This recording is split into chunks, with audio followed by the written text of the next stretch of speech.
గురుకులాల ప్రక్షాళన కోసం ప్రభుత్వం చిత్తశుద్ధితో ఉందన్నారు సీఎం రేవంత్ రెడ్డి. గురుకులాలంటే బహుముఖ ప్రతిభకు కేంద్రాలనే గుర్తింపు తీసుకురావాలని పిలుపునిచ్చారు. రంగారెడ్డి జిల్లా చిలుకూరు గురుకుల పాఠశాలలో కామన్ డేట్ ను ప్రారంభించిన సీఎం రేవంత్ విద్యార్థులతో కలిసి భోజనం చేశారు.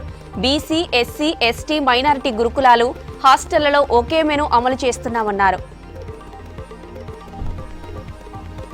ఇందిరమ్మ రాజ్యంలో ప్రతి విద్యార్థి సంతోషంగా ఉండాలన్నారు డిప్యూటీ సీఎం భట్టి విక్రమార్క. ఖమ్మం జిల్లా బోనకలలో బీసీ గురుకులాన్ని సందర్శించారు భట్టి.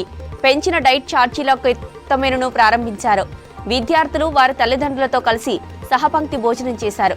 ప్రపంచంతో విద్యార్థులు పోటీ పడేలా యంగ్ ఇండియా స్కూల్ ప్రారంభిస్తామని చెప్పారు భట్టి విక్రమార్క. కార్పొరేట్ స్కూళ్ల కంటే 100 రెట్లు మెరుగ్గా గురుకులాలను తయారు చేస్తామన్నారు మంత్రి తుమ్మల నాగేశ్వరరావు. కొత్తగూడెం జిల్లా గండుగులపల్లి ఏకలవ్య పాఠశాలను సందర్శించిన మంత్రి తుమ్మల మెనూ డైట్ ఛార్జీను ఆవిష్కరించారు. బీఆర్ఎస్ హయాంలో డైట్ ఛార్జీలు పెరగలేదన్న మంత్రి తుమ్మల విద్యార్థుల భవిష్యత్తును తీర్చిదిద్దేలా యంగ్ ఇండియా రెసిడెన్షియల్ స్కూళ్లు ఉంటాయన్నారు. హాస్టళ్లలో విద్యార్థులకు అందించే ఆహారంలో నాణ్యత తగ్గితే సహించేది లేదని అధికారులను హెచ్చరించారు మంత్రి సీతక్క. నిర్మల్ జిల్లా ఖానాపూర్లో గిరిజన బాలుర ఆశ్రమ పాఠశాలలో ఆకస్మిక తనిఖీలు చేశారు. మెనూ ప్రకారం ఆహారం పెడుతున్నారా లేదా అని విద్యార్థులను అడిగి తెలుసుకున్న మంత్రి సీతక్క విద్యార్థులతో కలిసి భోజనం చేశారు.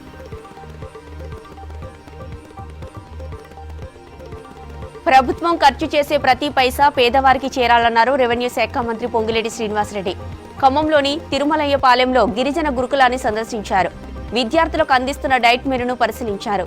గత 10 ఏళ్లలో పేద పిల్లల వివక్షకు గురయ్యారన్న మంత్రి ఇచ్చిన హామీలేగాక ఇవ్వని హామీలను అమలు చేస్తున్నామని చెప్పారు.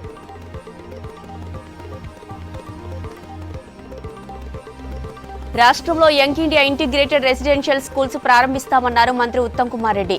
ప్రభుత్వ హాస్టళ్లు, గురుకులాలు, స్కూల్స్ లో వడ్డించే ఆహారం కలుషితం కాకుండా ప్రభుత్వం చర్యలు తీసుకుంటుందని చెప్పారు. సికింద్రాబాద్ మహీంద్రా హిల్స్ లోని రెసిడెన్షియల్ హాస్టల్ సందర్శించిన మంత్రి ఉత్తమ్ విద్యార్థులతో మాట్లాడి సమస్యలను అడిగి తెలుసుకున్నారు.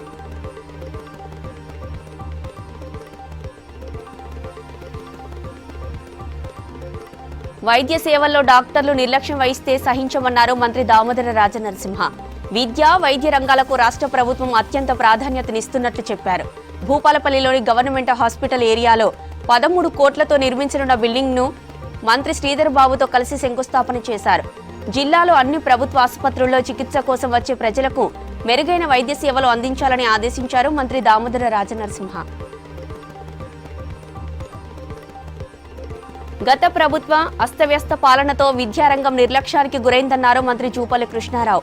మౌలిక వసతులు, ఫుడ్ సరిగా లేక సంక్షేమ హాస్టల్ విద్యార్థులు తీవ్ర ఇబ్బందులు పడ్డారని తెలిపారు. నాగర్ కర్నూలు జిల్లా కొల్లాపూర్ సాంఘిక సంక్షేమ గురుకుల బాలికల పాఠశాల, కళాశాలలో కామన్ డైట్ ను ప్రారంభించిన మంత్రి జూపల్లి విద్యారంగాన్ని మరింత బలోపేతం చేయాల్సిన అవసరం ఉందన్నారు.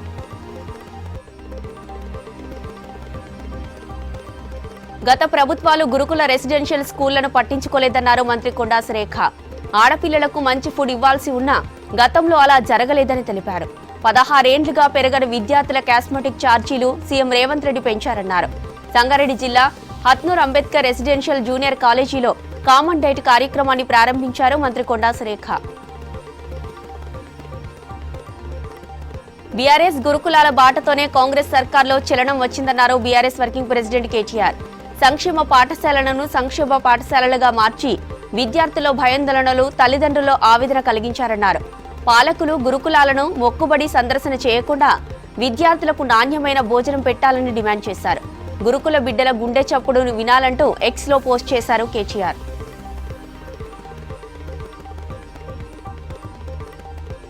కాంగ్రెస్ పాలనలో గురుకుల విద్యా వ్యవస్థ ఆగమైందన్నారు బీఆర్ఎస్ ఎమ్మెల్యే హరీష్ రావు.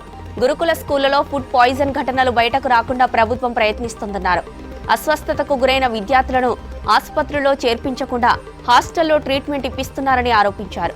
తాండూరు ఆశ్రమ పాఠశాలలో ఫుడ్ పాయిజన్ కు గురై నిమ్స్ లో చికిత్స పొందుతున్న విద్యార్థినిని పరామర్శించారు హరీష్, సవిత.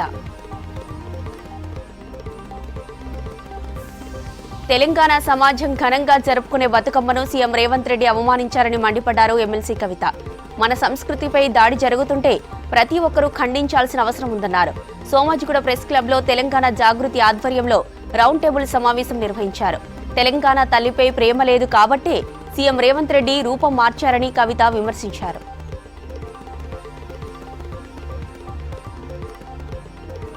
రాజ్యాంగాన్ని దుర్వినియోగం చేసింది కాంగ్రెస్ పార్టీనేనని ఆరోపించారు ప్రధాని మోదీ. రాజ్యాంగాన్ని ఆమోదించి 75 ఏళ్లు పూర్తయిన సందర్భంగా లోక్సభలో జరిగిన ప్రత్యేక చర్చలో ప్రధాని మోదీ మాట్లాడారు. నెహ్రూ నుంచి రాజీవ్ వరకు అందరూ రాజ్యాంగాన్ని ధ్వంసం చేశారని ఫైర్ అయ్యారు ప్రధాని. కాంగ్రెస్ పాలనలో ఎమర్జెన్సీ ఒక మచ్చ అన్న మోదీ 60 ఏళ్ల కాంగ్రెస్ పాలనలో 75 సార్లు రాజ్యాంగాన్ని సవరించారని మండిపడ్డారు. కేంద్రంలో మోదీ సర్కార్ రాజ్యాంగంపై దాడి చేస్తోందని ఆరోపించారు లోక్సభ ప్రతిపక్ష నేత రాహుల్ గాంధీ. రాజ్యాంగంపై చర్చ సందర్భంగా రాహుల్ గాంధీ లోక్సభలో హాట్ కామెంట్స్ చేశారు.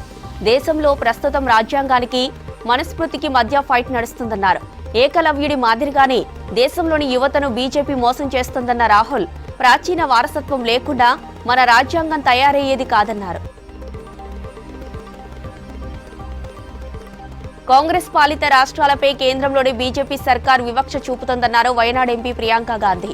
వయనాడ్, హిమాచల్ ప్రదేశ్లలో ప్రకృతి విపత్తు బాధితులకు నష్టపరిహారం ఇవ్వలేదని మండిపడ్డారు. బీజేపీయేతర రాష్ట్రాలకు సాయం చేయడం లేదన్నారు.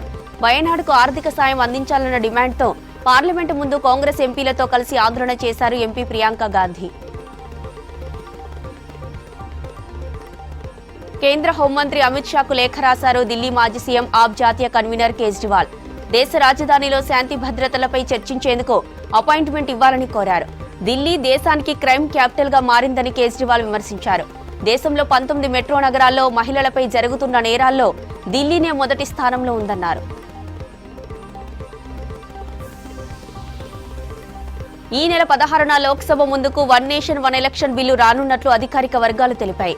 కేంద్ర న్యాయశాఖ మంత్రి మేఘ్వాల్ 129 రాజ్యాంగ సవరణ బిల్లు కింద జమిలీ ఎన్నికల బిల్లును లోక్సభలో ప్రవేశపెట్టనున్నారు. లోక్సభ, రాష్ట్ర అసెంబ్లీ ఎన్నికలను ఏకకాలంలో నిర్వహించేలా రాజ్యాంగ సవరణ బిల్లుకు కేంద్ర కేబినెట్ ఆమోదంతో కీలక ప్రణాళిక అమలు దిశగా ముందడుగు పడుతోంది.